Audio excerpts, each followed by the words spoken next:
আসসালামু আলাইকুম। রাজকণ্ঠের মণিমালায় আজকের আয়োজন রবীন্দ্রনাথ ঠাকুরের বিখ্যাত ছোট গল্প সমাপ্তি। অপূর্ব কৃষ্ণ বিএ পাশ করিয়া কলিকাতা হইতে দেশে ফিরিয়া আসিতেছেন। নদীটি ক্ষুদ্র, বর্ষা অন্তে প্রায় শুকাইয়া যায়। এখন শ্রাবণের শেষে জলে ভরিয়া উঠিয়া একেবারে গ্রামের বেড়া ও বাঁশঝাড়ের তলদেশ চুম্বন করিয়া চলিয়াছে। বহুদিন ঘন বর্ষার পরে আজ মেঘমুক্ত আকাশে রৌদ্র দেখা দিয়াছে। নৌকায় আসীন অপূর্ব কৃষ্ণের মনের ভিতরকার একখানি ছবি যদি দেখাইতে পাইতাম, তবে দেখিতাম সেখানেও এই যুবকের মানস নদী নববর্ষায় কুলে কুলে ভরিয়া আলোকে জল জল এবং বাতাসে ছল ছল করিয়া উঠিতেছে। নৌকা যথাস্থানে ঘাটে আসিয়া লাগিল।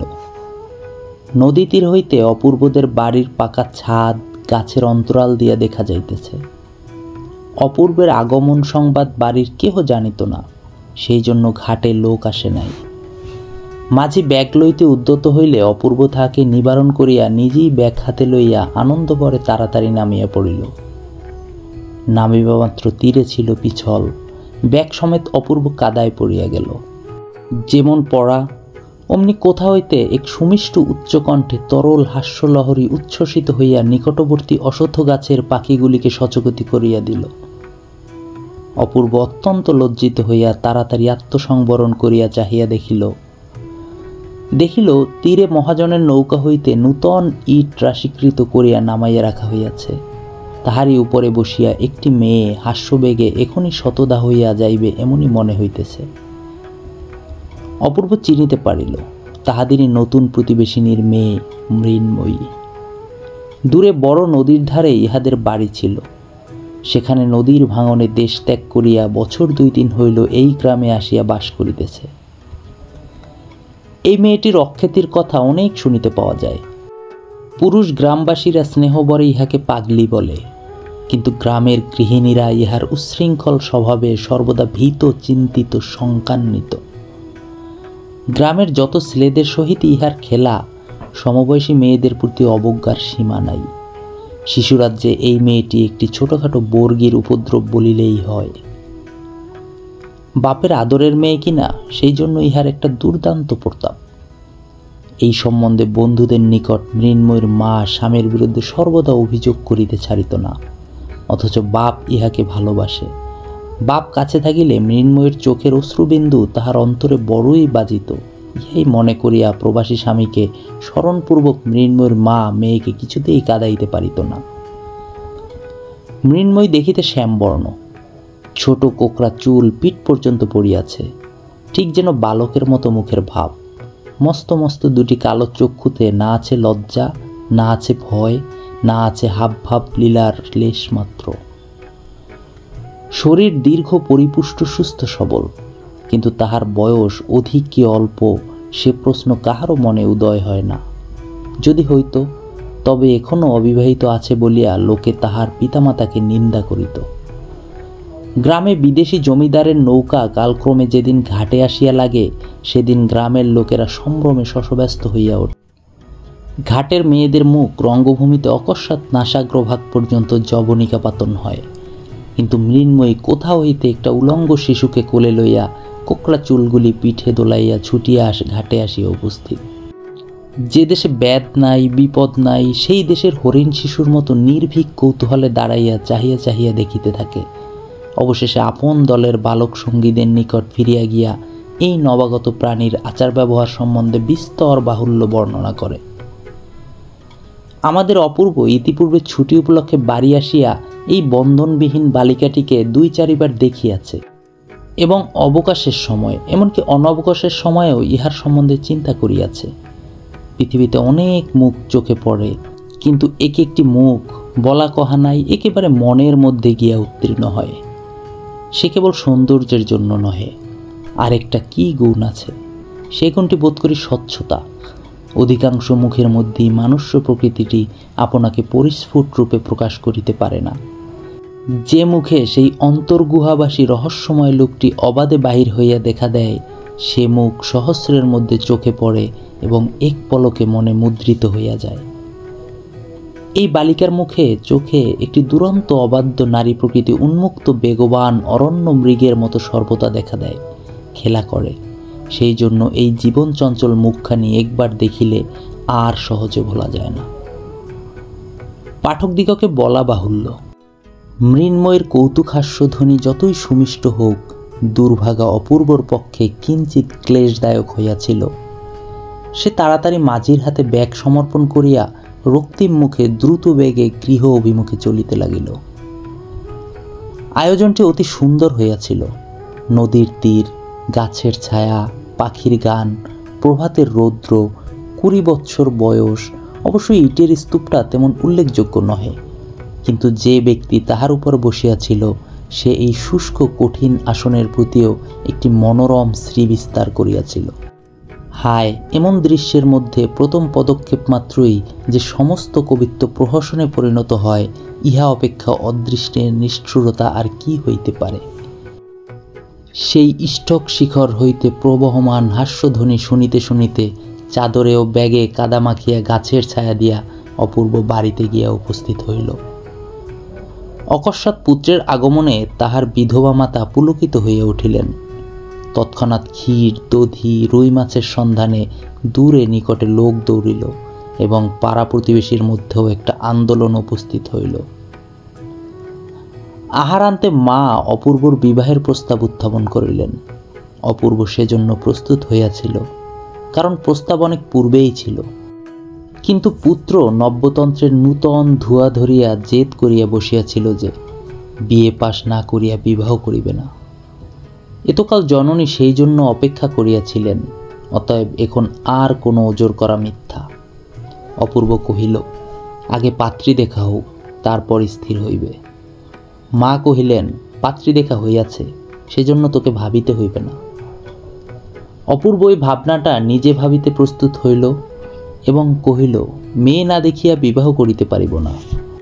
মা ভাবিলেন, এমন সৃষ্টি ছাড়া কথাও কখনো শোনা যায় নাই, কিন্তু সম্মত হইলেন। সে রাত্রে অপূর্ব প্রদীপ নিবাইয়া বিছানায় শয়ন করিলে পর বর্ষা নিশীথের সমস্ত শব্দ এবং সমস্ত নিস্তব্ধতার পরপ্রান্ত হইতে বিজন বিনিদ্র শয্যায় একটি উচ্ছ্বসিত উচ্চ মধুর কণ্ঠের হাস্যধ্বনি তাহার কানে আসিয়া ক্রমাগত বাজিতে লাগিল। মন নিজেকে কেবলই এই বলিয়া পীড়া দিতে লাগিল যে সকালবেলাকার সেই পদস্খলনটা যেন কোনো একটা উপায়ে সংশোধন করিয়া লওয়া উচিত। বালিকা জানিল না যে আমি অপূর্ব কৃষ্ণ অনেক বিদ্যা উপার্জন করিয়াছি, কলকাতায় বহুকাল যাপন করিয়া আসিয়াছি। দৈবাত পিছলে পা দিয়া কাদায় পড়িয়া গেলেও আমি উপহাস্য উপেক্ষণীয় একজন যে সে গ্রাম্য যুবক নহি। পরদিন অপূর্ব কনে দেখিতে যাইবে, অধিক দূরে নহে, পাড়াতেই তাহাদের বাড়ি। একটু বিশেষ যত্নপূর্বক সাজ করিল। ধুতি ও চাদর ছাড়িয়া সিল্কের চাপকান জোব্বা, মাথায় একটা গোলাকার পাগড়ি এবং বার্নিশ করা একজোড়া জুতা পায়ে দিয়া সিল্কের ছাতা হস্তে প্রাতকালে বাহির হইল। সম্ভাবিত শ্বশুর বাড়িতে পদার্পণ করিবা মাত্র মহা সমারোহ সমাদরের ঘটা পড়িয়া গেল। অবশেষে যথাকালে কম্পিত হৃদয় মেয়েটিকে ঝাড়িয়া মুছিয়া রং করিয়া খোপায় রাংতা জড়াইয়া একখানি পাতলা রঙিন কাপড়ে মুড়িয়া বরের সম্মুখে আনিয়া উপস্থিত করা হইল। সে এক কোণে নীরবে মাথা প্রায় হাঁটুর কাছে ঠেকাইয়া বসিয়া রহিল এবং এক প্রৌঢ়া দাসী তাহাকে সাহস দিবার জন্য পশ্চাতে উপস্থিত রহিল। কনের এক বালক ভাই তাহাদের পরিবারের মধ্যে এই এক নূতন অনধিকার পূর্বে সদ্যত লোকটির পাগড়ি, ঘড়ির চেন এবং নবোদ্গত শ্মশ্র এক মনে নিরীক্ষণ করিতে লাগিল। অপূর্ব কিয়ৎকাল গোফে তা দিয়া অবশেষে গম্ভীরভাবে জিজ্ঞাসা করিল, তুমি কি পড়ো? বসন ভূষণাচ্ছন্ন লজ্জাস্তূপের নিকট হইতে তাহার কোনো উত্তর পাওয়া গেল না। 2-3 বার প্রশ্ন এবং প্রৌঢ়া দাসীর নিকট হইতে পৃষ্ঠদেশে বিস্তর উৎসাহজনক করতারণের পর বালিকা মৃদুস্বরে এক নিঃশ্বাসে অত্যন্ত দ্রুত বলিয়া গেল, চারুপাঠ 2য় ভাগ, ব্যাকরণসার 1ম ভাগ, ভূগোল বিবরণ, পাটিগণিত, ভারতবর্ষের ইতিহাস। এমন সময় বহির্দেশে একটা অশান্ত গতির ধূপধাপ শব্দ শোনা গেল। এবং মুহূর্তের মধ্যে দৌড়িয়া হাঁপাইয়া পিঠের চুল তোলাইয়া মৃন্ময়ী ঘরে আসিয়া প্রবেশ করিল। অপূর্ব কৃষ্ণের প্রতি দৃকপাত না করিয়া একেবারে কনের ভাই রাখালের হাত ধরিয়া টানাটানি আরম্ভ করিয়া দিল। রাখাল তখন আপন পর্যবেক্ষণ শক্তির চর্চায় একান্ত মনে নিযুক্ত ছিল। সে কিছুতেই উঠিতে চাহিল না। দাসীটি তাহার সংযত কণ্ঠস্বরের মৃদুতা রক্ষার প্রতি দৃষ্টি রাখিয়া যথাসাধ্য তীব্রভাবে মৃন্ময়ীকে ভর্ৎসনা করিতে লাগিল। অপূর্ব কৃষ্ণ আপনার সমস্ত গাম্ভীর্য এবং গৌরব একত্র করিয়া পাগড়ি পরা মস্তকে অব্রভেদী হইয়া বসিয়া রহিল এবং পেটের কাছে ঘড়ির চেন নাড়িতে লাগিল। অবশেষে সঙ্গীটিকে কিছুতেই বিচলিত করিতে না পারিয়া তাহার পিঠে একটা সশব্দ চপেটাঘাত করিয়া এবং চট করিয়া কানের মাথার ঘোমটা টানিয়া খুলিয়া দিয়া ঝড়ের মতো মৃন্ময়ী ঘর হইতে বাহির হইয়া গেল।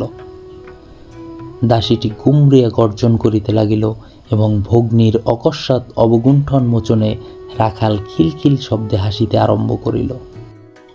নিজের পৃষ্ঠের প্রবল চপেটাঘাতটি সে অন্যায় প্রাপ্য মনে করিল না, কারণ এরূপ দেনা পাওনা তাহাদের মধ্যে সর্বদাই চলিতেছে।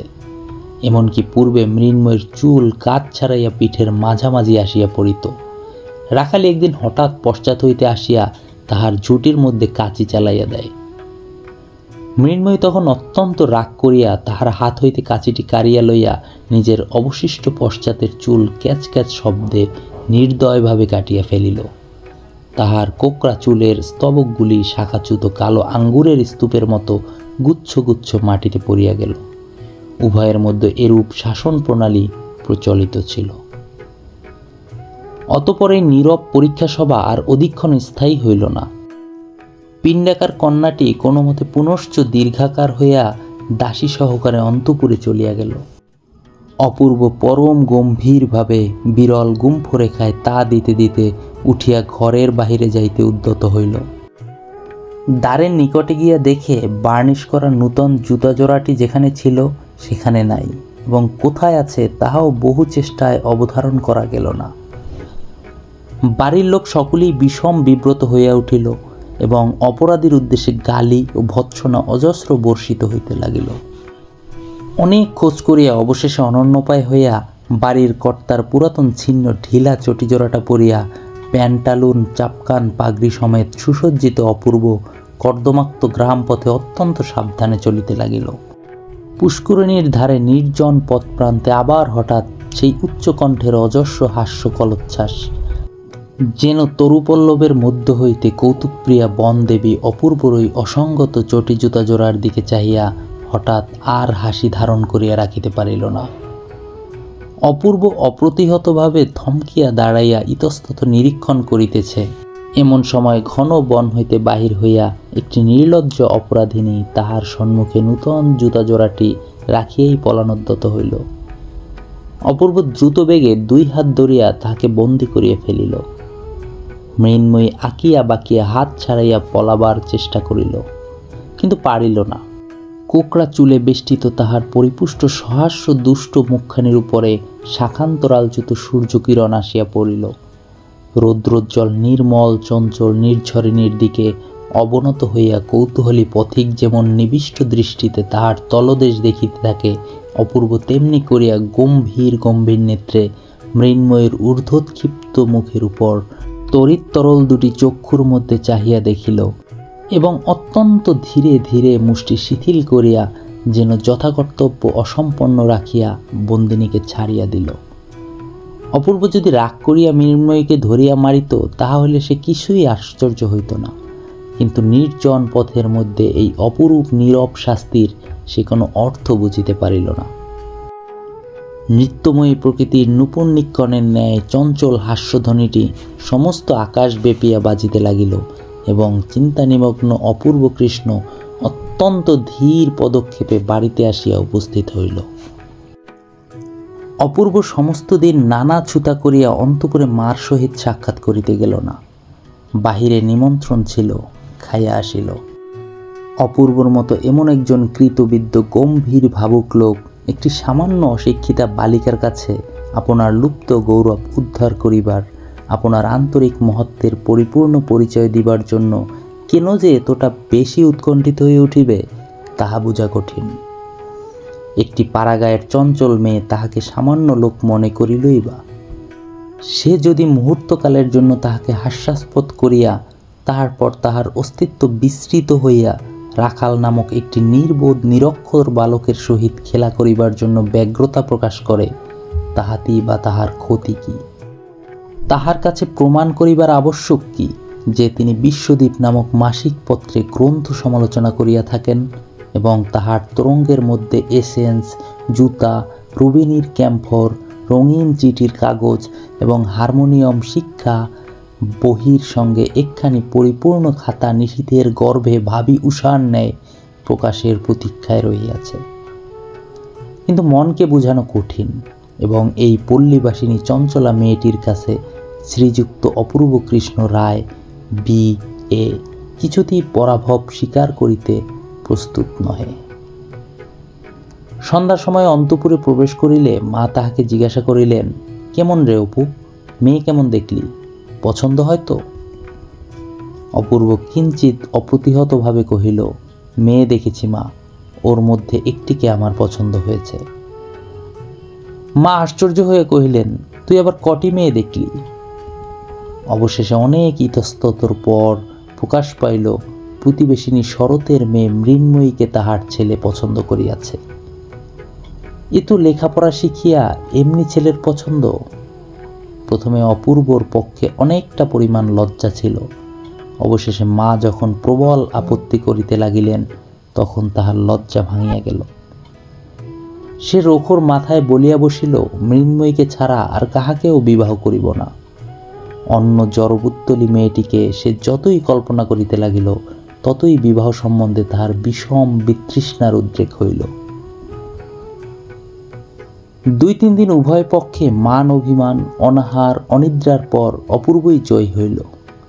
মা মনকে বোঝাইলেন যে মৃন্ময়ী ছেলে মানুষ এবং মৃন্ময়ীর মা উপযুক্ত শিক্ষাদানে অসমর্থ।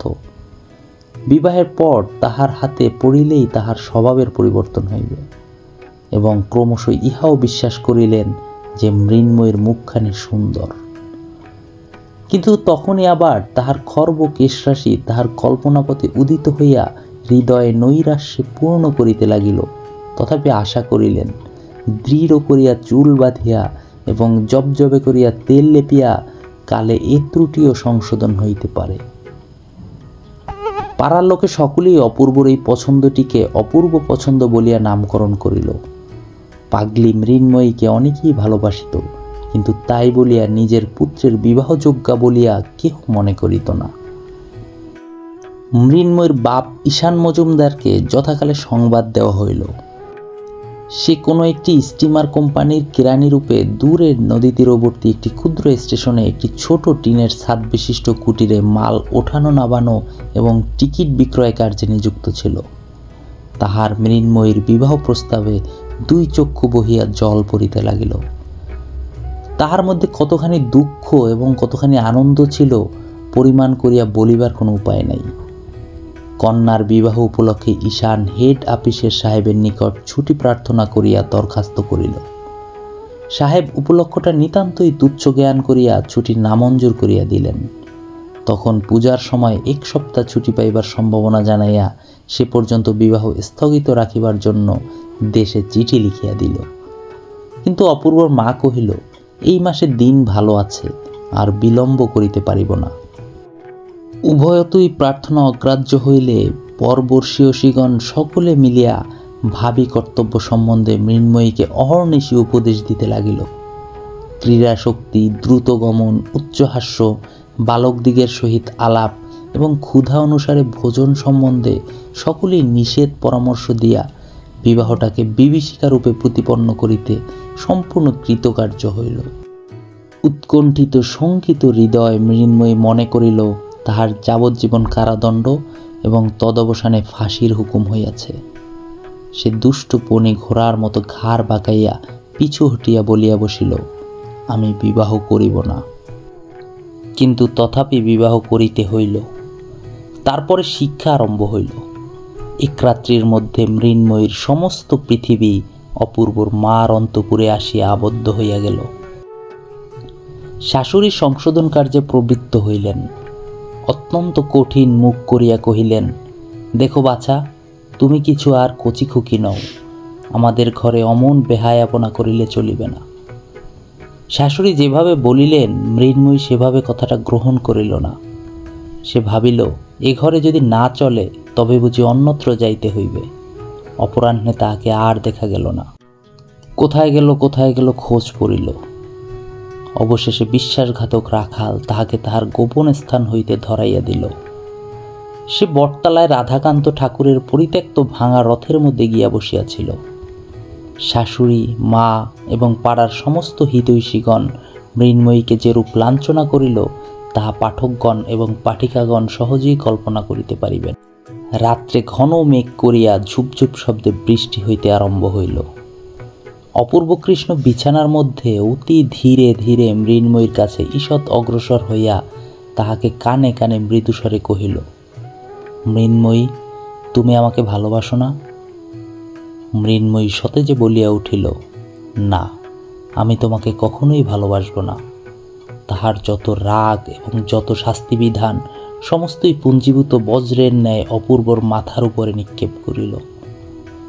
অপূর্ব ক্ষুণ্ণ হইয়া কহিল, কেন, আমি তোমার কাছে কি দোষ করেছি? মৃন্ময়ী কহিল, তুমি আমাকে বিয়ে করলে কেন? এ অপরাধের সন্তোষজনক কৈফিয়ত দেওয়া কঠিন, কিন্তু অপূর্ব মনে মনে কহিল, যেমন করিয়া হোক এই দুর্বাধ্য মনটিকে বশ করিতে হইবে। পরদিন শাশুড়ি মৃন্ময়ীর বিদ্রোহী ভাবের সমস্ত লক্ষণ দেখিয়া তাহাকে ঘর দরজা বন্ধ করিয়া রাখিয়া দিল। সে নূতন পিঞ্জরাবদ্ধ পাখির মতো প্রথম অনেকক্ষণ ঘরের মধ্যে ধরফর করিয়া বেড়াইতে লাগিল। অবশেষে কোথাও পালাইবার কোনো পথ না দেখিয়া নিষ্ফল ক্রোধে বিছানার চাদরখানা দাঁত দিয়া ছিঁড়িয়া কুটি কুটি করিয়া ফেলিল এবং মাটির উপর উপুর হইয়া পড়িয়া মনে মনে বাবাকে ডাকিতে ডাকিতে কাঁদিতে লাগিল। এমন সময় ধীরে ধীরে কে তাহার পাশে আসিয়া বসিল। সস্নেহে তাহার ধূলিলুণ্ঠিত চুলগুলি কপলের উপর হইতে তুলিয়া দিবার চেষ্টা করিল। মৃন্ময়ী সবলে মাথা নাড়িয়া তাহার হাত ছড়াইয়া দিল। অপূর্ব কানের কাছে মুখ নত করিয়া মৃদু স্বরে কহিল, আমি লুকিয়ে দরজা খুলে দিয়েছি, এসো আমার খিড়কির বাগানে পালিয়ে যাই।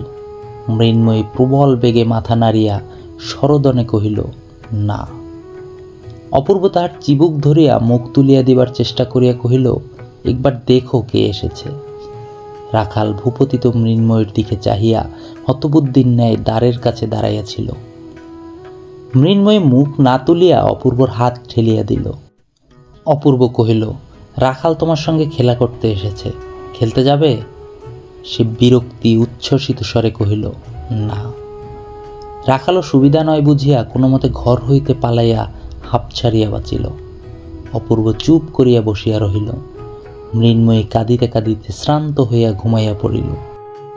তখন অপূর্ব পা টিপিয়া বাহির হইয়া দ্বারে শিকল দিয়া চলিয়া গেল। তাহার পরদিন মৃন্ময়ী বাপের কাছ হইতে এক পত্র পাইল। তিনি তাহার প্রাণপ্রতিমা মৃন্ময়ীর বিবাহের সময় উপস্থিত থাকিতে পারেন নাই বলিয়া বিলাপ করিয়া নবদম্পতিকে অন্তরের আশীর্বাদ পাঠাইয়াছেন। মৃন্ময়ী শাশুড়িকে গিয়া কহিল, আমি বাবার কাছে যাব। শাশুড়ি অকস্মাৎ এই অসম্ভব প্রার্থনায় তাহাকে ভৎসনা করিয়া উঠিলেন। কোথায় ওর বাপ থাকে তার ঠিকানা নেই, বাবার কাছে যাব, অনাসৃষ্টি আবদার। সে উত্তর না করিয়া চলিয়া গেল। আপনার ঘরে গিয়া দ্বার রুদ্ধ করিয়া নিতান্ত হতাশাস্য ব্যক্তি যেমন করিয়া দেবতার কাছে প্রার্থনা করে তেমনি করিয়া বলিতে লাগিল, বাবা, তুমি আমাকে নিয়ে যাও, এখানে আমার কেউ নেই, এখানে থাকলে আমি বাঁচব না। গভীর রাত্রে তাহার স্বামী নিদ্রিত হইলে ধীরে ধীরে দ্বার খুলিয়া মৃন্ময়ী গৃহের বাহির হইল। যদিও এক একবার মেঘ করিয়া আসিতেছিল, তথাপি জ্যোৎস্না রাত্রে পথ দেখিবার মতো আলো যথেষ্ট ছিল। বাপের কাছে যাইতে হইলে কোন পথ অবলম্বন করিতে হইবে মৃন্ময়ী তাহার কিছুই জানিত না। কেবল তাহার মনের বিশ্বাস ছিল, যে পথ দিয়া ডাকের পত্রবাহক রানারগঞ্জ চলে সেই পথ দিয়া পৃথিবীর সমস্ত ঠিকানায় যাওয়া যায়। মৃন্ময়ী সেই ডাকের পথ ধরিয়া চলিতে লাগিল। চলিতে চলিতে শরীর শ্রান্ত হইয়া আসিল। রাত্রিও প্রায় শেষ হইল। বনের মধ্যে যখন উসখুস করিয়া অনিশ্চিত সুরে দুটো একটা পাখি ডাকিবার উপক্রম করিতেছে, তখন নিঃসংশয়ে সময় নির্ণয় করিতে না পারিয়া ইতস্তত করিতেছে, তখন মৃন্ময়ী পথের শেষে নদীর ধারে একটা বৃহৎ বাজারের মতো স্থানে আসিয়া উপস্থিত হইল। অতঃপর কোন দিকে যাইতে হইবে ভাবিতেছে, এমন সময় পরিচিত ঝমঝম শব্দ শুনিতে পাইল। চিঠির থলে কাঁধে করিয়া ঊর্ধ্বশ্বাসে ডাকের রানার আসিয়া উপস্থিত হইল। মৃন্ময়ী তাড়াতাড়ি তাহার কাছে গিয়া কাতর শ্রান্ত স্বরে কহিল, কুশীগঞ্জে আমি বাবার কাছে যাব, আমাকে তুমি সঙ্গে নিয়ে চলো না। সে কহিল, কুশীগঞ্জ কোথায় আমি জানি নে। এই বলিয়া ঘাটে বাঁধা ডাক নৌকার মাঝিকে জাগাইয়া দিয়া নৌকা ছাড়িয়া দিল। তাহার দয়া করিবার বা প্রশ্ন করিবার সময় নাই। দেখিতে দেখিতে হাট এবং বাজার সজাগ হইয়া উঠিল। মৃন্ময়ী ঘাটে নামিয়া একজন মাঝিকে ডাকিয়া কহিল, মাঝি, আমাকে কুশীগঞ্জে নিয়ে যাবে? মাঝি তাহার উত্তর দিবার পূর্বেই পাশের নৌকা হইতে একজন বলিয়া উঠিল, আরে কেও, মিনুমা, তুমি এখানে কোথা থেকে? মৃন্ময়ী উচ্ছ্বসিত ব্যগ্রতার সহিত বলিয়া উঠিল, বনমালী, আমি কুশীগঞ্জে বাবার কাছে যাব, আমাকে তোর নৌকায় নিয়ে চল। বনমালী তাহাদের গ্রামের মাঝি, সে এই উচ্ছৃঙ্খল প্রকৃতি বালিকাটিকে বিলক্ষণ চিনিত। সে কহিল, বাবার কাছে যাবে? সে তো বেশ কথা, চলো, আমি তোমাকে নিয়ে যাচ্ছি। মৃন্ময়ী নৌকায় উঠিল। মাঝি নৌকা ছাড়িয়া দিল। মেঘ করিয়া মুষলধারে বৃষ্টি আরম্ভ হইল। ভাদ্র মাসের পূর্ণ নদী ফুলিয়া ফুলিয়া নৌকা দোলাইতে লাগিল। মৃন্ময়ীর সমস্ত শরীর নিদ্রায় আচ্ছন্ন হইয়া আসিল। অঞ্চল পাতিয়া সে নৌকার মধ্যে শয়ন করিল এবং এই দুরন্ত বালিকা নদী দোলায় প্রকৃতির স্নেহপালিত শান্ত শিশুটির মতো অকাতরে ঘুমাইতে লাগিল। জাগিয়া উঠিয়া দেখিল সে তাহার শ্বশুর বাড়িতে খাটে শুইয়া আছে। তাহাকে জাগ্রত দেখিয়া ঝি বকিতে আরম্ভ করিল। ঝির কণ্ঠস্বরে শাশুড়ি আসিয়া অত্যন্ত কঠিন কঠিন করিয়া বলিতে লাগিলেন। মৃন্ময়ী বিস্ফারিত নেত্রে নীরবে তাহার মুখের দিকে চাহিয়া রহিল। অবশেষে তিনি যখন তাহার বাপের শিক্ষাদোষের উপর কটাক্ষ করিয়া বলিলেন, তখন মৃন্ময়ী দ্রুত পদে পাশের ঘরে প্রবেশ করিয়া ভিতর হইতে শিকল বন্ধ করিয়া দিল। অপূর্ব লজ্জার মাথা খাইয়া মাকে আসিয়া বলিল, মা, বউকে 2-1 দিনের জন্য একবার বাপের বাড়ি পাঠিয়ে দিতে দোষ কি? মা অপূর্বকে ন ভূত ন ভবিষ্যতি ভর্ৎসনা করিতে লাগিলেন এবং দেশে এত মেয়ে থাকিতে বাঁচিয়া এই অস্থিদাহ্যকারী দস্যু মেয়েকে ঘরে আনার জন্য তাহাকে যথেষ্ট গঞ্জনা করিলেন। সেদিন সমস্ত দিন বাহিরে ঝড় বৃষ্টি এবং ঘরের মধ্যেও অনুরূপ দুর্যোগ চলিতে লাগিল। তাহার পরদিন গভীর রাত্রে অপূর্ব মৃন্ময়ীকে ধীরে ধীরে জাগ্রত করিয়া কহিল, মৃন্ময়ী, তোমার বাবার কাছে যাবে? মৃন্ময়ী সবেগে অপূর্বর হাত চাপিয়া ধরিয়া সচকিত হইয়া কহিল, যাব। অপূর্ব চুপি চুপি কহিল, তবে এসো, আমরা দুজনে আস্তে আস্তে পালিয়ে যাই, আমি ঘাটে নৌকা ঠিক করে রেখেছি। মৃন্ময়ী অত্যন্ত সকৃতজ্ঞ হৃদয়ে একবার স্বামীর মুখের দিকে চাহিল। তাহার পর তাড়াতাড়ি উঠিয়া কাপড় ছাড়িয়া বাহির হইবার জন্য প্রস্তুত হইল। অপূর্ব তাহার মাতার চিন্তা দূর করিবার জন্য একখানি পত্র রাখিয়া দুইজনে বাহির হইল। মৃন্ময়ী সেই অন্ধকার রাত্রে জনশূন্য নিস্তব্ধ নির্জন গ্রাম পথে এই প্রথম স্বেচ্ছায় আন্তরিক নির্ভয়ের সহিত স্বামীর হাত ধরিল। তাহার হৃদয়ের আনন্দ উদ্বেগ সেই সুকোমল স্পর্শযোগে তাহার স্বামীর শিরার মধ্যে সঞ্চারিত হইতে লাগিল। নৌকা সেই রাত্রি ছাড়িয়া দিল। অশান্ত হর্ষোচ্ছ্বাস সত্ত্বেও অনতবিলম্বী মৃন্ময়ী ঘুমাইয়া পড়িল।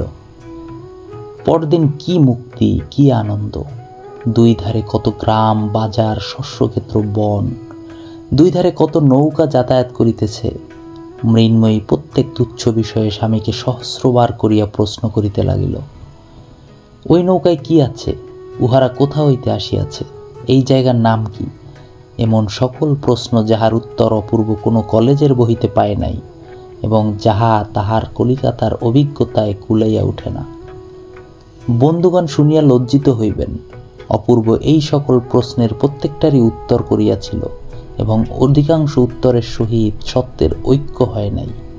যথা সে তিলের নৌকাকে তিসির নৌকা, পাঁচবেড়েকে রায়নগর এবং মুনসেফের আদালতকে জমিদারি কাছারি বলিতে কিছুমাত্র কুণ্ঠিত বোধ করে নাই। এবং এই সমস্ত ভ্রান্ত উত্তরে বিশ্বস্ত হৃদয় প্রশ্নকারিণীর সন্তোষের তিলমাত্র ব্যাঘাত জন্মায় নাই। পরদিন সন্ধ্যাবেলায় নৌকা কুশিগঞ্জে গিয়া পৌঁছিল। টিনের ঘরে একখানি ময়লা চৌকা কাচের লণ্ঠনে তেলের বাতি জ্বালাইয়া ছোট ডেস্কের উপর একখানি চামড়ায় বাঁধা মস্ত খাতা রাখিয়া গা খোলা ঈশানচন্দ্র টুলের উপর বসিয়া হিসাব লিখিতেছিলেন। এমন সময় নবদম্পতি ঘরের মধ্যে প্রবেশ করিল। মৃন্ময়ী ডাকিল, বাবা। সে ঘরে এমন কণ্ঠধ্বনি এমন করিয়া কখনো ধ্বনিত হয় নাই। ঈশানের চোখ দিয়া দর দর করিয়া অশ্রু পড়িতে লাগিল। সে কি বলিবে, কি করিবে, কিছুই ভাবিয়া পাইল না। তাহার মেয়ে এবং জামাই যেন সাম্রাজ্যের যুবরাজ এবং যুবরাজ মহিষী। এই সমস্ত পাটের বস্তার মধ্যে তাহাদের উপযুক্ত সিংহাসন কেমন করিয়া নির্মিত হইতে পারে, ইহাই যেন তাহার দিশাহারা বুদ্ধি ঠিক করিয়া উঠিতে পারিল না। তাহার পর আহারের ব্যাপার, সেও এক চিন্তা। দরিদ্র প্রাণী নিজ হস্তে ডাল ভাতে ভাত পাক করিয়া খায়। আজ এই এমন আনন্দের দিনে সে কি করিবে, কি খাওয়াইবে? মৃন্ময়ী কহিল, বাবা, আজ আমরা সকলে মিলিয়া রাঁধিব। অপূর্ব এই প্রস্তাবে সতিশয় উৎসাহ প্রকাশ করিল। ঘরের মধ্যে স্থানাভাব, লোকাভাব, অন্নাভাব, কিন্তু ক্ষুদ্র ছিদ্র হইতে ফোয়ারা যেমন চতুর্গুণ বেগে উত্থিত হয়, তেমনি দারিদ্র্যের সংকীর্ণ মুখ হইতে আনন্দ পরিপূর্ণ ধারায় উচ্ছ্বসিত হইতে লাগিল। এমন করিয়া 3 দিন কাটিল। 2 বেলা নিয়মিত স্টিমার আসিয়া লাগে। কত লোক, কত কোলাহল। সন্ধ্যাবেলায় নদী তীর একেবারে নির্জন হইয়া যায়। তখন কি অবাধ স্বাধীনতা! এবং 3 জনে মিলিয়া নানা প্রকার জোগাড় করিয়া ভুল করিয়া এক করিতে আরেক করিয়া তুলিয়া রাধাবাড়া। তাহার পরে মৃন্ময়ীর বলয় ঝঙ্কৃত স্নেহ হস্তের পরিবেশনে শ্বশুর জামাতার একত্রে আহার এবং গৃহিণীপনার সমস্ত ত্রুটি প্রদর্শনপূর্বক মৃন্ময়ীকে পরিহাস ও তাহা লইয়া বালিকার আনন্দ কলহ এবং মৌখিক অভিমান। অবশেষে অপূর্ব জানাইল, আর অধিক দিন থাকা উচিত হয় না। মৃন্ময়ী করুণ স্বরে আরো কিছুদিন সময় প্রার্থনা করিল। ঈশান কহিল, কাজ নাই। বিদায়ের দিন কন্যাকে বুকের কাছে টানিয়া তাহার মাথায় হাত রাখিয়া অশ্রু গদগদ কণ্ঠে ঈশান কহিল, মা, তুমি শ্বশুরঘর উজ্জ্বল করিয়া লক্ষ্মী হইয়া থাকিও। কেহ যেন আমার মিনুর কোনো দোষ না ধরিতে পারে। মৃন্ময়ী কাঁদিতে কাঁদিতে স্বামীর সহিত বিদায় হইল এবং ঈশান সেই দ্বিগুণ নিরানন্দ সংকীর্ণ ঘরের মধ্যে ফিরিয়া গিয়া দিনের পর দিন, মাসের পর মাস নিয়মিত মাল ওজন করিতে লাগিল। এই অপরাধী যুগল গৃহে ফিরিয়া আসিলে মা অত্যন্ত গম্ভীরভাবে রহিলেন, কোনো কথা কহিলেন না। কাহারও ব্যবহারের প্রতি এমন কোনো দোষারোপ করিলেন না যাহা সে খালন করিতে চেষ্টা করিতে পারে। এই নীরব অভিযোগ, নিস্তব্ধ অভিমান লৌহভারের মতো সমস্ত ঘরকন্যার উপর অটলভাবে চাপিয়া রহিল। অবশেষে অসহ্য হইয়া উঠিলে অপূর্ব আসিয়া কহিল, মা, কলেজ খুলেছে, এখন আমাকে আইন পড়তে যেতে হবে। মা উদাসীনভাবে কহিলেন, বউয়ের কি করবে? অপূর্ব কহিল, বউ এখানেই থাক। মা কহিলেন, না বাপু, কাজ নাই, তুমি তাকে তোমার সঙ্গেই নিয়ে যাও। সচরাচর মা অপূর্বকে 2 সম্ভাষণ করিয়া থাকেন। অপূর্ব অভিমান ক্ষুণ্ণ স্বরে কহিল, আচ্ছা। কলিকাতা যাইবার আয়োজন পড়িয়া গেল। যাইবার আগের রাত্রে অপূর্ব বিছানায় আসিয়া দেখিল মৃন্ময়ী কাঁদিতেছে। হঠাৎ তাহার মনে আঘাত লাগিল। বিষণ্ণ কণ্ঠে কহিল, মৃন্ময়ী, আমার সঙ্গে কলকাতায় যেতে তোমার ইচ্ছে করছে না? মৃন্ময়ী কহিল, না। অপূর্ব জিজ্ঞাসা করিল, তুমি আমাকে ভালোবাসো না? এ প্রশ্নের কোনো উত্তর পাইল না। অনেক সময় এই প্রশ্নটির উত্তর অতিশয় সহজ, কিন্তু আবার এক এক সময় ইহার মধ্যে মনস্তত্ত্ব ঘটিত এত জটিলতার সংস্রব থাকে যে বালিকার নিকট হইতে তাহার উত্তর প্রত্যাশা করা যায় না। অপূর্ব প্রশ্ন করিল, রাখালকে ছেড়ে যেতে তোমার মন কেমন করছে? মৃন্ময়ী অনায়াসে উত্তর করিল, হ্যাঁ। বালক রাখালের প্রতি এই বিয়ে পরীক্ষাোত্তীর্ণ কৃতবিদ্য যুবকের সূচির মতো অতি সূক্ষ্ম অথচ অতি সুতীক্ষ্ণ ঈর্ষার উদয় হইল। কহিল, আমি অনেক কাল আর বাড়ি আসতে পারবো না। এই সংবাদ সম্বন্ধে মৃন্ময়ের কোনো বক্তব্য ছিল না। বোধ হয় 2 বৎসর কিংবা তারও বেশি হতে পারে। মৃন্ময়ী আদেশ করিল, তুমি ফিরে আসবার সময় রাখালের জন্য একটা 3 মুখ রজাসের ছুরি কিনে নিয়ে এসো। অপূর্ব শয়ান অবস্থা হইতে ঈষৎ উত্থিত হইয়া কহিল, তুমি তাহলে এখানেই থাকবে? মৃন্ময়ী কহিল, হ্যাঁ, আমি মায়ের কাছে গিয়ে থাকব। অপূর্ব নিঃশ্বাস ফেলিয়া কহিল, আচ্ছা, তাই থেকো। যতদিন না তুমি আমাকে আসবার জন্য চিঠি লিখবে আমি আসব না। খুব খুশি হলে? মৃন্ময়ী এ প্রশ্নের উত্তর দেওয়া বাহুল্য বোধ করিয়া ঘুমাইতে লাগিল। কিন্তু অপূর্বর ঘুম হইল না। বালিশ উঁচু করিয়া ঠেসান দিয়া বসিয়া রহিল। অনেক রাত্রে হঠাৎ চাঁদ উঠিয়া চাঁদের আলো বিছানার উপর আসিয়া পড়িল। অপূর্ব সেই আলোকে মৃন্ময়ীর দিকে চাহিয়া দেখিল। চাহিয়া চাহিয়া মনে হইল যেন রাজকন্যাকে কে রূপার কাঠি ছোঁয়াইয়া অচেতন করিয়া রাখিয়া গিয়াছে। একবার কেবল সোনার কাঠি পাইলেই এই নিদ্রিত আত্মাটিকে জাগাইয়া তুলিয়া মালা বদল করিয়া লওয়া যায়। রূপার কাঠির হাস্য আর সোনার কাঠি অশ্রুজল। ভোরের বেলায় অপূর্ব মৃন্ময়ীকে জাগাইয়া দিল। কহিল, মৃন্ময়ী, আমার যাইবার সময় হইয়াছে, চলো তোমাকে তোমার মার বাড়ি রাখিয়া আসি। মৃন্ময়ী শয্যা ত্যাগ করিয়া উঠিয়া দাঁড়াইলে অপূর্ব তাহার 2 হাত ধরিয়া কহিল, এখন আমার একটি প্রার্থনা আছে। আমি অনেক সময় তোমার অনেক সাহায্য করিয়াছি, আজ যাইবার সময় তাহার একটি পুরস্কার দিবে? মৃন্ময়ী বিস্মিত হইয়া কহিল, কি? অপূর্ব কহিল, তুমি ইচ্ছা করিয়া ভালোবাসিয়া আমাকে একটি চুম্বন দাও। অপূর্বর এই অদ্ভুত প্রার্থনা এবং গম্ভীর মুখভাব দেখিয়া মৃন্ময়ী হাসিয়া উঠিল। হাস্য সংবরণ করিয়া মুখ বাড়াইয়া চুম্বন করিতে উদ্যত হইল। কাছাকাছি গিয়া আর পারিল না, খিলখিল করিয়া হাসিয়া উঠিল। এমন 2 বার চেষ্টা করিয়া অবশেষে নিরস্ত হইয়া মুখে কাপড় দিয়া হাসিতে লাগিল। শাসন ছলে অপূর্ব তাহার কর্ণমূল ধরিয়া নাড়িয়া দিল। অপূর্বর বড় কঠিন পণ। দস্যুবৃত্তি করিয়া কাড়িয়া লুটিয়া লওয়া সে আত্ম অবমাননা মনে করে। সে দেবতার ন্যায় সগৌরবে থাকিয়া স্বেচ্ছানিত উপহার চায়, নিজের হাতে কিছুই তুলিয়া লইবে না। মৃন্ময়ী আর হাসিল না। তাহাকে প্রত্যুষের আলোকে নির্জন পথ দিয়া তাহার মার বাড়ি রাখিয়া অপূর্ব গৃহে আসিয়া মাতাকে কহিল, ভাবিয়া দেখিলাম বউকে আমার সঙ্গে কলিকাতায় লইয়া গেলে আমার পড়াশোনার ব্যাঘাত হইবে। সেখানে উহারও কেহ সঙ্গিনী নাই। তুমি তো তাহাকে এ বাড়িতে রাখিতে চাও না, আমি তাই তাহার মার বাড়িতেই রাখিয়া আসিলাম। সুগভীর অভিমানের মধ্যে মাতা পুত্রের বিচ্ছেদ হইল। মার বাড়িতে আসিয়া মৃন্ময়ী দেখিল কিছুতেই আর মন লাগিতেছে না। সে বাড়ির আগাগোড়া যেন বদল হইয়া গেছে। সময় আর কাটে না। কি করিবে, কোথায় যাইবে, কাহার সহিত দেখা করিবে ভাবিয়া পাইল না। মৃন্ময়ীর হঠাৎ মনে হইল যেন সমস্ত গৃহে এবং সমস্ত গ্রামে কেহ লোক নাই, যেন মধ্যাহ্নে সূর্যগ্রহণ হইল। কিছুতেই বুঝিতে পারিল না আজ কলিকাতায় চলিয়া যাইবার জন্য এত প্রাণপণ ইচ্ছা করিতেছে, কাল রাত্রে এই ইচ্ছা কোথায় ছিল? কাল সে জানিত না যে জীবনের যে অংশ পরিহার করিয়া যাইবার জন্য এত মন কেমন করিতেছিল, তৎপূর্বেই তাহার সম্পূর্ণ স্বাদ পরিবর্তন হইয়া গিয়াছে। গাছের পক্কপত্রের ন্যায় আজ সেই বৃন্তচ্যুত অতীত জীবনটাকে ইচ্ছাপূর্বক অনায়াসে দূরে ছুড়িয়া ফেলিল। গল্পে শোনা যায় নিপুণ অস্ত্রকার এমন সূক্ষ্ম তরবারি নির্মাণ করিতে পারে যে তদ্বারা মানুষকে দ্বিখণ্ডিত করিলেও সে জানিতে পারে না। অবশেষে নাড়া দিলে 2 অর্ধখণ্ড ভিন্ন হইয়া যায়। বিধাতার তরবারি সেইরূপ সূক্ষ্ম।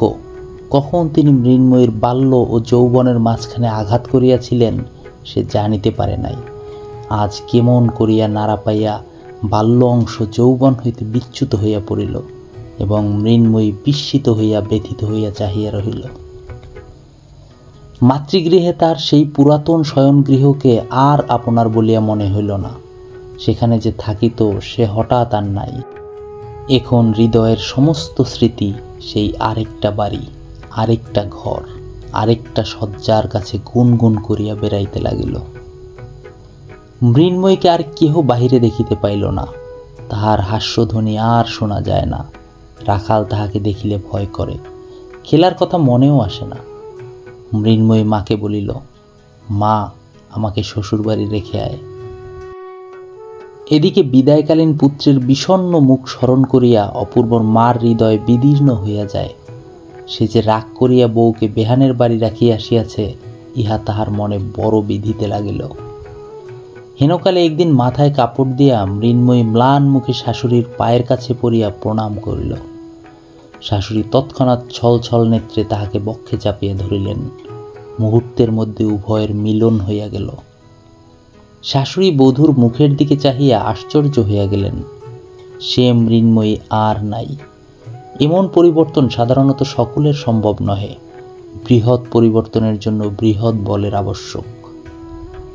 শাশুড়ি স্থির করিয়াছিলেন মৃন্ময়ের দোষগুলি একটি একটি করিয়া সংশোধন করিবেন, কিন্তু আরেকজন অদৃশ্য সংশোধনকর্তা একটি অজ্ঞাত সংক্ষেপ উপায় অবলম্বন করিয়া মৃন্ময়ীকে যেন নতুন জন্ম পরিগ্রহ করাইয়া দিলেন। এখন শাশুড়িকেও মৃন্ময়ী বুঝিতে পারিল, শাশুড়িও মৃন্ময়ীকে চিনিতে পারিলেন।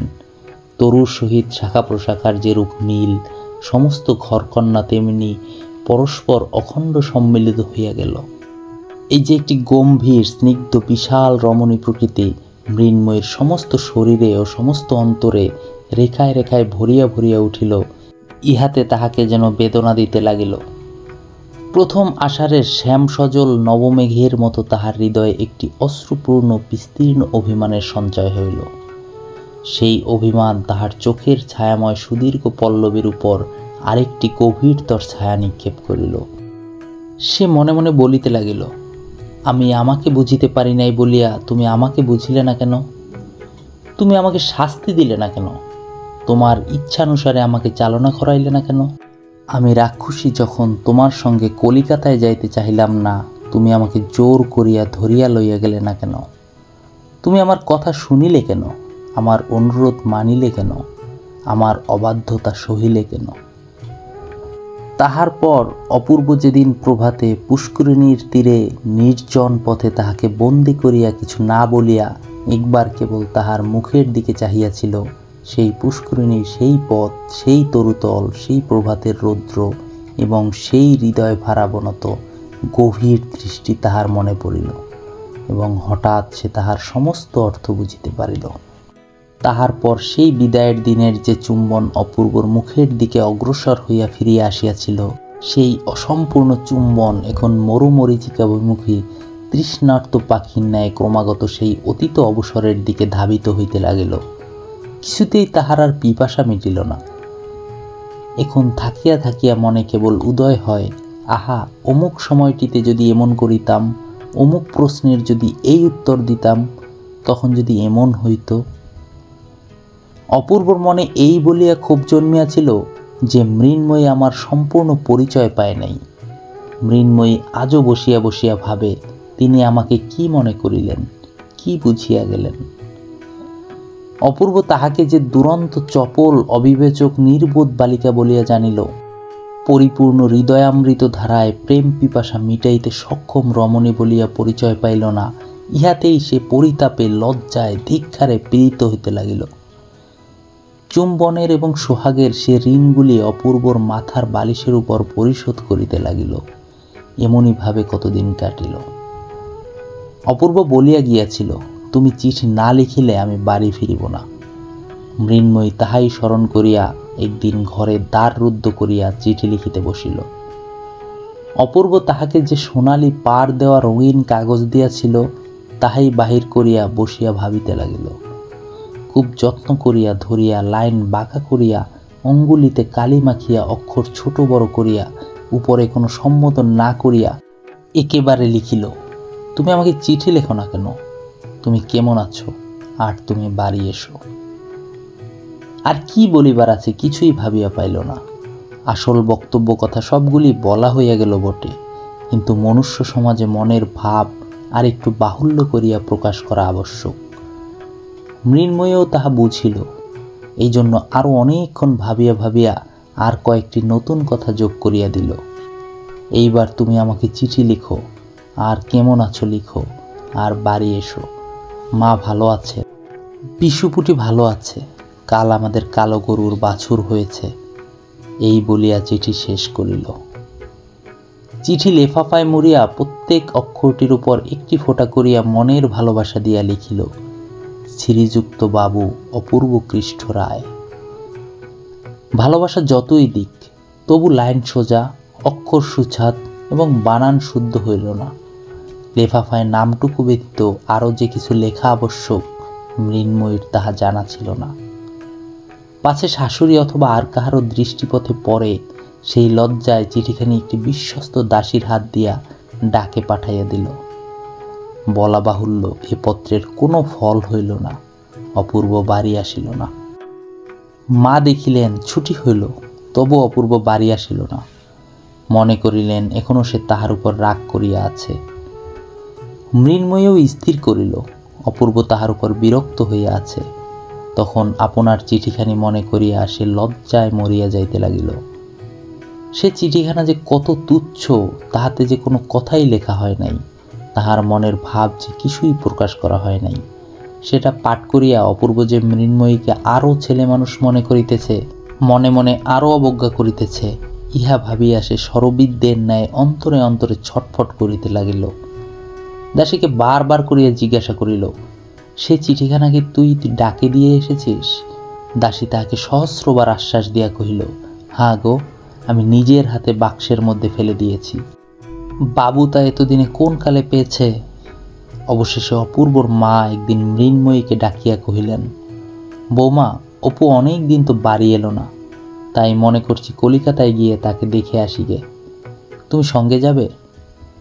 মৃন্ময়ী সম্মতিসূচক ঘাড় নাড়িল এবং ঘরের মধ্যে আসিয়া দ্বার রুদ্ধ করিয়া বিছানার উপর পড়িয়া বালিশখানা বুকের উপর চাপিয়া ধরিয়া হাসিয়া নড়িয়া চড়িয়া মনের আবেগ উন্মুক্ত করিয়া দিল। তারপর ক্রমে গম্ভীর হইয়া বিষণ্ণ হইয়া আশঙ্কায় পরিপূর্ণ হইয়া বসিয়া কাঁদিতে লাগিল। অপূর্বকে কোনো খবর না দিয়া এই দুটি অনুতপ্তা রমণী তাহার প্রসন্নতা ভিক্ষা করিবার জন্য কলিকাতায় যাত্রা করিল। অপূর্বর মা সেখানে তাহার জামাই বাড়িতে গিয়া উঠিলেন। সেদিন মৃন্ময়ীর পত্রের প্রত্যাশায় নিরাশ হইয়া সন্ধ্যাবেলায় অপূর্ব প্রতিজ্ঞা ভঙ্গ করিয়া নিজেই তাহাকে পত্র লিখিতে বসিয়াছে। কোনো কথাই পছন্দ মতো হইতেছে না। এমন একটা সম্বোধন খুঁজিতেছে যাহাতে ভালোবাসাও প্রকাশ হয় অথচ অভিমানও ব্যক্ত করে। কথা না পাইয়া মাতৃভাষার উপর অশ্রদ্ধা দৃঢ়তর হইল। এমন সময় ভগ্নিপতির নিকট হইতে পত্র পাইল, মা আসিয়াছেন, শীঘ্রই আসিবে এবং রাত্রে এইখানেই আহারাদি করিবে। সংবাদ সমস্ত ভালো। শেষ আশ্বাস সত্ত্বেও অপূর্ব অমঙ্গল শঙ্কায় বিমর্ষ হইয়া উঠিল। অবিলম্বে ভগ্নীর বাড়ি গিয়া উপস্থিত হইল। সাক্ষাৎ মাত্রই মাকে জিজ্ঞাসা করিল, মা, সব ভালো তো? মা কহিলেন, সব ভালো। তুই ছুটিতে বাড়ি গেলি না, তাই আমি তোকে নিতে এসেছি। অপূর্ব কহিল, সেজন্য এত কষ্ট করিয়া আসিবার কি আবশ্যক ছিল? আইন পরীক্ষার পড়াশোনা ইত্যাদি। আহারের সময় ভগ্নী জিজ্ঞাসা করিল, দাদা, এবার বউকে তোমার সঙ্গে আনলে না কেন? দাদা গম্ভীরভাবে কহিতে লাগিল, আইনের পড়াশোনা ইত্যাদি। ভগ্নিপতি হাসিয়া কহিল, ও সমস্ত মিথ্যা গুজব, আমাদের ভয়ে আনতে সাহস হয় না। ভগ্নী কহিল, ভয়ঙ্কর লোকটাই বটে, ছেলে মানুষ হঠাৎ দেখলে আচমকা আটকে উঠতে পারে। এইভাবে হাস্য পরিহাস চলিতে লাগিল। কিন্তু অপূর্ব অত্যন্ত বিমর্ষ হইয়া রহিল। কোনো কথা তাহার ভালো লাগিতেছিল না। তাহার মনে হইতেছিল, সেই যখন মা কলিকাতায় আসিলেন তখন মৃন্ময়ী ইচ্ছা করিলে অনায়াসে তাহার সহিত আসিতে পারিত। বোধ হয় মা তাহাকে সঙ্গে আনিবার চেষ্টাও করিয়াছিলেন, কিন্তু সে সম্মত হয় নাই। এ সম্বন্ধে সংকোচবশত মাকে কোনো প্রশ্ন করিতে পারিল না। সমস্ত মানব জীবন এবং বিশ্ব রচনাটা আগাগোড়া ভ্রান্তি সংকুল বলিয়া বোধ হইল। আহারান্তে প্রবল বেগে বাতাস উঠিয়া বিষম বৃষ্টি আরম্ভ হইল। ভগ্নী কহিল, দাদা, আজ আমাদের এইখানেই থেকে যাও। দাদা কহিল, না, বাড়ি যেতে হবে, কাজ আছে। ভগ্নিপতি কহিল, রাতে তোমার আবার এত কাজ কিসের? এখানে এক রাত্রি থেকে গেলে তোমার তো কারো কাছে জবাবদিহি করতে হবে না। তোমার ভাবনা কি? অনেক পীড়াপিড়ির পর বিস্তর অনিস্তা সত্ত্বে অপূর্ব সে রাত্রি থাকিয়া যাইতে সম্মত হইল। ভগ্নী কহিল, দাদা, তোমাকে শ্রান্ত দেখাচ্ছে, তুমি আর দেরি করো না, চলো, শুতে চলো। অপূর্বরও সেই ইচ্ছা। শয্যাতলে অন্ধকারের মধ্যে একলা হইতে পারিলে বাঁচে। কথার উত্তর প্রত্যুত্তর করিতে ভালো লাগিতেছে না। শয়নগৃহের দ্বারে আসিয়া দেখিল ঘর অন্ধকার। ভগ্নী কহিল, বাতাসে আলো নিভে গেছে দেখছি, তা আলো এনে দেবো কি দাদা? অপূর্ব কহিল, না, দরকার নেই, আমি রাত্রে আলো রাখি নে। ভগ্নী চলিয়া গেলে অপূর্ব অন্ধকারে সাবধানে খাটের অভিমুখে গেল। খাটে প্রবেশ করিতে উদ্যত হইতেছে এমন সময় হঠাৎ বলয় নিক্কণ শব্দে একটি সুকোমল বাহুপাশ তাহাকে সুকঠিন বন্ধনে বাঁধিয়া ফেলিল এবং একটি পুষ্পপুতুল্য ওষ্ঠাধর দস্যুর মতো আসিয়া পড়িয়া অবিরল আবেগপূর্ণ চুম্বনে তাহাকে বিস্ময় প্রকাশের অবসর দিল না। অপূর্ব প্রথমে চমকিয়া উঠিল, তারপর বুঝিতে পারিল অনেক দিনের একটি হাস্যবাধায় অসম্পন্ন চেষ্টা আজ অশ্রু জলধারায় সমাপ্ত হইল। এতক্ষণ শুনছিলেন রবীন্দ্রনাথ ঠাকুরের বিখ্যাত ছোট গল্প সমাপ্তি। গল্পটি কেমন লাগলো তা অবশ্যই কমেন্ট করে জানাতে ভুলবেন না। আর আমাদের পরবর্তী গল্প পেতে চ্যানেলটি সাবস্ক্রাইব করে আমাদের সাথে থাকুন। ধন্যবাদ সবাইকে।